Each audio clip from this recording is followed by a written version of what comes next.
ሰላም እንዴት ናችሁ? ዛሬ እንግዲህ በትዳር ላይ የወሲብ ፍላጎት መቀነስ ለምን የሚለውን እናያለን ማለት ነው። እንግዲህ በትዳር ውስጥ የወሲብ ፍላጎት መቀነስ በብዙ ባለትዳሮች ዘንድ የሚከሰትና ተፈጥሯዊ የሆነ ነው። ምክንያቶቹ አእምሯዊ፣ አካላዊ፣ በግንኙነት ሁኔታ ጋር የተያያዙ ወይም የአኗኗር ዘይቤ ውጤቶች ናቸው ማለት ነው። እናም አካላዊና ሆርሞናዊ ምክንያቶችን ስናይ የሆርሞን መዛባት እናነሳለን ማለት ነው።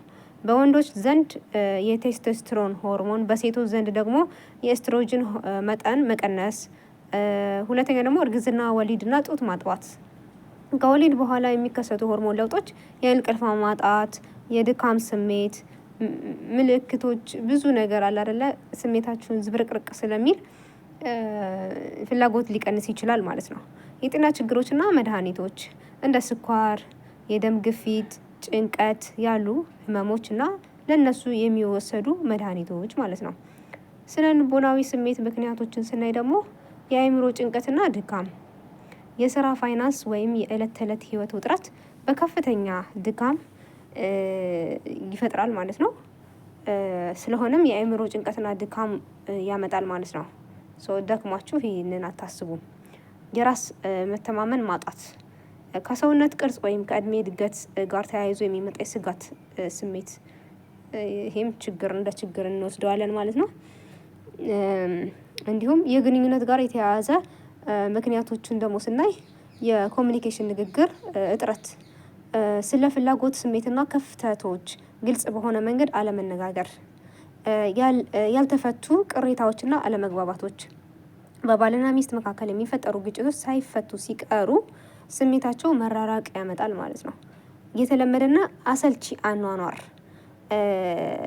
በግንኙነት ውስጥ አዲስ ነገር አለመኖር እና ነገሮች ሁሉ ጊዜ አንድ አይነት መሆን፣ የአኗኗር ዘይቤ፣ የንጥረ ነገር እጥረት፣ በቂ እንቅልፍ አለመተኛት፣ የአካል ብቃት እንቅስቃሴ አለማድረግ ይሄ ይወሰዳል ማለት ነው።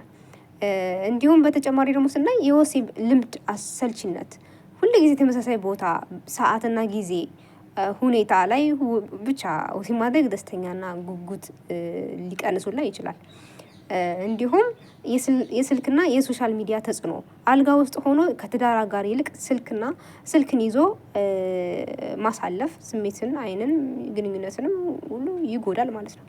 ውጤታማ መፍትሄዎችና እርምጃዎችን ስናይ ደግሞ ግልጽና ክፍተት ውይይት፣ ያለምንም ፍርሃትና ይሉኝታ ስለ ፍላጎታችሁ ስሜትና አስደሳች ነገሮች ከትዳር አጋር ጋር መነጋገር፣ ስሜታዊ መቀራረብ ማደስ፣ ከወሲብ ውጭ ያሉ መተቃቀፎችን፣ መሳሳማዎችን፣ አብሮ ጊዜ ማሳለፍን፣ ትንንሽ ስጦታ መሰጣታትን ማብዛት፣ አዳዲስ ነገሮችን መሞከር፣ አካባቢ ሰዓት ወይም የሁኔታዎች ለውጥ ማድረግ፣ በትዳር ውስጥ ያሉ ጉጉት እንዲኖር ይሆናል።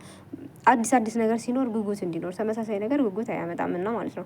የአኗኗር ዘይቤ ማሻሻል፣ በቂ እንቅልፍ ማግኘት፣ አዘውትሮ አካል ብቃት እንቅስቃሴ ማድረግ፣ ጤናማ የሆነ አመጋገብ መመገብ ማለት ነው። እንዲሁም የስራና የቤት ውስጥ ውጥረቶችን፣ የአልጋ አጠገብ አለመተኛት፣ አልጋ ላይ መተኛት 24 ሰዓት መተኛት ምናምን አለመጣጣምና ለመዝናናት ጊዜ ማጣት ምናምን ይሄም ችግር ያመጣል ማለት ነው። በትዳር ውስጥ የወሲብ ፍላጎት ሲቀንስ መፍትሄዎችን ስናይ ደግሞ በተግባር ሊደረጉ የሚችሉ መፍትሄዎችን ስናይ የጊዜ ሰሌዳ ማውጣት፣ ምንም እንኳን ወሲብ የተፈጥሮ መንገድ የሚወጣ ቢሆንም በስራና በትምህርት ቢዚ ለሆኑ ባለትዳሮች አስቀድሞ የኛ ጊዜ ብሎ ቀንን መመደብ ማዘጋጀት፣ የስነ ልቦና ዝግጅት ማድረግ፣ የወሲብ ያልሆኑ የቅርብ ስሜቶችን ለምሳሌ ያለ ወሲብ ግፊት እጅግ ለእጅ ተያይዞ መራመድ፣ አብሮ ፊልም ማየት ወይም የማሳጅ ማድረግ፣ መተሻሸት ሁለቱንም መካከል ያለውን የመተማመንና ስሜት ትስስር ያጠናክራል። የግል ጊዜና ነፃነት መስጠት፣ 24 ሰዓት አብሮ መሆን አንዳንድ የመናፈቅ ስሜት ሊቀንስ ስለሚችል አንዳንዱ የአጋር የግል ስሜቱን የብቻ ጊዜውን እና ፍላጎቱን ቦታ ሊያሳድግ ስለሚችል የጋራ ግንኙነት ይቀንሳል ማለት ነው። ስለዚህ አሰልቺ ነገሮችን አለመደጋገም፣ ትኩረት የሚሹ የጤናና የሆርሞን ሁኔታዎች፣ የታይሮይድ እጢ ችግር፣ ታይሮይድ ሆርሞን ማነስ ወይም በብዛት የሰውነት ኃይል መጠንና የወሲብ ፍላጎት መቀነስ ይሄን ያመጣል ማለት ነው። የቫይታሚን እጥረት፣ ቫይታሚን ዲ እና በቢ12 እጥረት ከድካም ከድብርትና ከፍላጎት መቀነስ ጋር የተያያዙ ናቸው ማለት ነው። የብልት መድረቅ በሴቶች ላይ በተለይ በወሲብ በኋላ ወይም በእድሜ መጨመር ጋር ተያይዞ የሚመጣ ህመም ሲኖር በፋርማሲ የሚሸጡ ማሻሻያዎችን መጠቀም ይረዳል ማለት ነው። ማለሻዎች ማለት ነው። መቼና ባለሙያ ማማከር የሚያስፈልገው ደግሞ ችግሩ ከ6 ወር በላይ ከቆየና ትዳሩ ላይ ከፍተኛ ውጥረት ካመጣ፣ የፍላጎት መቀነስ እድገትን ከሆነና ሌሎች ህመም ምልክቶችን ካያችሁ፣ ከፍተኛ ድካም፣ ክብደት ለውጥ፣ ስሜት መለዋወጥ ምናምን ካያችሁ በሁለታችሁ መካከል ያለው የኮሚኒኬሽን ችግር በራሱ ውይይት መፍታት ካልተቻለ ቀጥታ የስነ ልቦና እና የትዳር አማካሪን ማናገር አስፈላጊ ነው ማለት ነው። በትዳር ውስጥ የወሲብ ፍላጎት መቀነሱን ለመቅረፍ የሚረዱ ተጨማሪ ነጥቦችን ስናይ ደግሞ ተፈጥሯዊ የምግብና አኗኗር መፍትሄ፣ የተመጣጠኑ ምግቦችን ትኩረት፣ ዚንክ ያላቸው ምግቦችን፣ የሆርሞን መስተካከልና የወሲብ ፍላጎት ማድረግ ይረዳሉ። ለምሳሌ ዱባ ፍሬ፣ ለውዝ፣ የባህር ምግቦች ምናምን። የደም ዝውውር የሚፋጠኑ እንደ ቅርንፉድ፣ ሽንኩርት፣ ዝንጅብልና አቮካዶ ያሉ ምግቦችን የደም ዝውውርን በማሻሻል የወሲብ ፍላጎትን ዝግጁ ስለሚያደርጉ ማለት ነው። ስለሆነም የውሃ መጠን በቂ ውሃ አለመጠጣት ለድካምና ለሰውነት መድረቅ ስለሚዳረግ በቂ ውሃ መጠጣት አስፈላጊ ነው። እስከ 2-3 ሊትር ማለት ነው በቀን። በካፌና አልኮል መጠጥን መቆጣጠር፣ አነስተኛ ካፌን ንቃተ ህሊና ሊጨምር ስለሚችል ከመጠን ያለፈ የቡናና ካፌን አለመጠቀም። የአእምሮና አስተሳሰቦች ለውጥ፣ ለምሳሌ ፍላጎትን ይመጣል ብሎ አለመጠበቅ። በረጅም ጊዜ ትዳር ውስጥ የወሲብ ፍላጎት ሁል ጊዜ ተፈጥሮ እድገት ሊያመጣ ይችላል። ብዙ ጊዜ ፍላጎት የሚቀንሰው ሂደቱ በመነካካት መቀራረብ ከተጀመረ በኋላ በመሆኑ ስሜት እስኪመጣ ከመጠበቅ ይልቅ መቀራረብን ማምጣት ማለት ነው። የብቃት ስጋትን ማሳደግ፣ የወሲብና የግዴታ ወይም ውጤት በግዴታ ወይም ውጤት እንደሚጠበቅበት ስራ አለማየት፣ ትኩረትና ደስታን ስሜትን መለዋወጥ ላይ ብቻ ማድረግ ውጥረትን ይቀንሳል ማለት ነው። አዎንታዊ የሰውነት አካል አመለካከት፣ ለምሳሌ በሰውነት ቅርጽ ወይም በሰውነት ለውጥ ላይ ከማኩረፍ ይልቅ ለራስና ለአጋሮ እይታ ማሳደግ፣ ስፖርት መስራት። ብዙ ጊዜ ሴቶች ከወሊድ በኋላ ስለሚወፍሩ ባልየው የሴቷን ውፍረት አይቶ ምናምን ሊናደድ ይችላል። ስፖርት መስራት ያው እንግዲህ መረዳታት አስፈላጊ ነው ማለት ነው። የትዳር አጋር ጋር የሚደረግ የትንንሽ ልምዶች ደግሞ 5 ደቂቃ ዕለታዊ ንግግር ስለ ስራ ወይም ስለ የቤት ኃላፊነት ሳይሆን ስለ እርስ በርስ ስሜትና ውሎ በ5 ደቂቃ መግለጽ። የቴክኖሎጂ ነፃ ቦታ፣ የመኝታ ክፍልን ከስልክ ከቲቪና ከስራ ነፃ ማድረግ። ትንሽ የእንቅልፍና የመሳሳም ልማዶች፣ ጠዋት ሲነሱና ማታ ሲተኙ የሚደረጉ አጫጭር አካላዊ መተቃቀፎች በአእምሮ ውስጥ ኦክሲጅን የተባለውን ኦክስቶሲን የተባለውን የፍቅር ሆርሞን ይጨምራል ማለት ነው። በትዳር ውስጥ የወሲብ ፍላጎት መቀነስን መፍትሄ ለማድረግ በሚረዱ ጥረቶች ውስጥ ለምሳሌ ዕለታዊ ልማዶችን አካባቢ ለውጦችን ማየት፣ ለምሳሌ የመኝታ ቤት አካባቢ መቀየር፣ የመኝታ ክፍል ለእረፍትና ለፍቅር ብቻ የተከለከለ እንዲሆን ማድረግ፣ የስራ ወረቀቶችን፣ ቲቪን ወይም ትኩሮ የሚገቡ የሆነ ትኩረት የሚወስዱ ነገሮችን ነገር ማራቅ ማለት ነው። ስለ ትዳራችሁ ስለ ሁለታችሁ ብቻ መነጋገር ማለት ነው።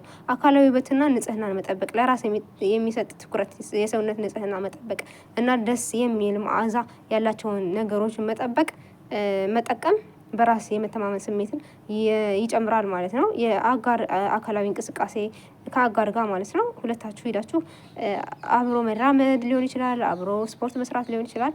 ደስ ይላልና ይህንንም አድርጉ። ሆርሞናችሁን ንቃተ ህሊና ሆርሞናችሁን ስለሚጨምር ማለት ነው። ስነ ልቦናዊና የስሜት ጥበቦችን ያለፉ ጥሩ ትዝታዎችን ማደስ፣ የትዳር መጀመሪያ አካባቢ የነበሩ ደስ የሚሉ አጋጣሚዎችን፣ የሄዱባቸው ቦታዎችን፣ የነበራቸው መቀራረብን ማስታወስና አብሮ ማውራት፣ የቆየውን ስሜት እንደገና ለማነቃቃት ማለት ነው። የምስጋናና የማድነቅ ባህል፣ አጋር የሚያደርጋቸውን ትንሽ መልካም ነገሮችን እውቅና መስጠት፣ ማመስገን በሁለቱ መካከል ያለውን የመቀራረብ ቅሬታን ስሜትን ያጠፋል ማለት ነው። ውጥረትን የመቀነስ ዘዴዎች ማለት ነው። ጸሎት ወይም ዘና የሚያደርጉ ነገሮችን ማድረግ የአእምሮ እረፍትን ያመጣል ማለት ነው። በጥንዶች መካከል መወገድ ያለባቸው ስህተቶች አጋርን የመውቀስና የመኮንን ልማድ፣ ፍላጎት መቀነስን እንደ ክህደት ወይም ፍቅር እንደ ማጣት አድርጎ አጋርን መውቀስ ችግሩ የበለጠ ያበሰዋል። ስለሆነም ነገሮችን ለብቻ ችሎ ማለፍ ችግሩን በጊዜ ሂደት በራሱ ይፈታል ብሎ ዝም ማለት በመካከላቸው ያለውን ርቀት ያሰፋዋል።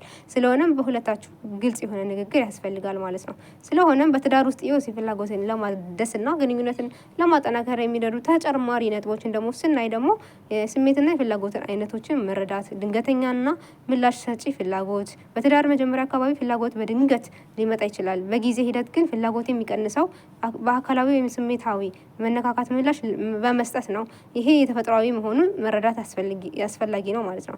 የስሜት ባንክ በቀን ውስጥ የሚደረጉ አዎንታዊ ንግግሮችን፣ አክብሮትና አነስተኛ ፍቅር፣ እርዳታ ማቅረብ፣ ማዳመጥ፣ ምሽት ላይ የሚኖሩ ስሜታዊ አካልን መቀራረብ መሰረታዊ ናቸው ማለት ነው። በትዳር የሚሞክሩ የፍቅር ጥበቦች የሚሞከሩ በ20 ወይም በ6 ሰከንዶች መተቃቀፍን፣ መሳሳምንም ይመከራል። በፍቅር ቋንቋዎች ማወቅ ለምሳሌ የባለቤት የሆነ የፍቅር ቋንቋ ምንድን ነው? አካላዊ ንክኪ፣ አብሮ ጊዜ ማሳለፍ መካከል ጋር የመልካም ቃል አድናቆት፣ ስጦታ ወይስ እርዳታ። የአጋርን ፍቅር ቋንቋ ማወቅ ስሜታዊ እርዳታን ይጨምራል ማለት ነው። አዳዲስ የአጋር ልማዶችን ከዚህ በፊት አብሯችሁ ያላደረጋችሁትን ነገር ማድረግ፣ አዲስ ቦታ መጎብኘት፣ አዲስ ጨዋታ መጫወት፣ አዲስ ምግብ አብሮ መብላት የመሳሰሉትን ማለት ነው።